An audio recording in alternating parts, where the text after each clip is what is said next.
No one likes to hear the word cancer, and certainly not when it is spoken to someone you love. Yet this was the word we heard from the doctor in reference to my mother. The prediction or assumption was that it would be slow-moving due to her age. But not all predictions are accurate, and certainly not when it comes to the medical field, since they are only practicing medicine. My mother saw this as her ticket out, and so declined any treatment, which would have been painful and would have bought her very little time. She had lived 12 years without the love of her life, and she was ready to check out and be with my father.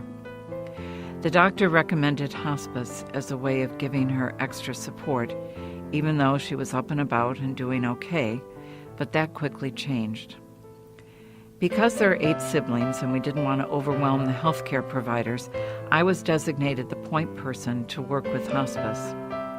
It was more symbolic than an actual duty in the beginning, until a call came one morning from the hospice nurse saying that we needed to get a hospital bed and bring in additional services to keep my mother comfortable. I was in my office when the call came, and it caught me totally off guard, which the nurse could hear in my shaky voice.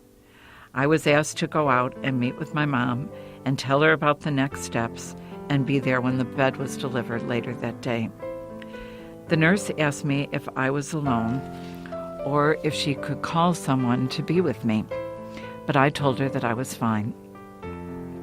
For all of my life as a daughter of charity, I was on the other end of those difficult calls, offering support and reaching out to someone in their time of need or sorrow. This was a new experience, being on the receiving end of such kind words that accompany tough realities. I needed to pull myself together so that I could be a support to my mom, who was not going to like this new arrangement of being a sick person. In the next hours, I drove to the South Side, and in the weeks that followed, I had a lot of time to think about what it means to be on the receiving end of services and how that would impact my life when once again I was on the giving end.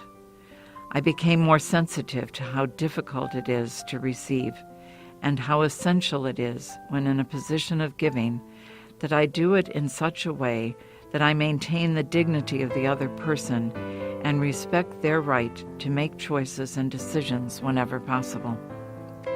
Service is a big part of my life, but I hope that now I provide that service with a more compassionate heart that understands what it is to receive.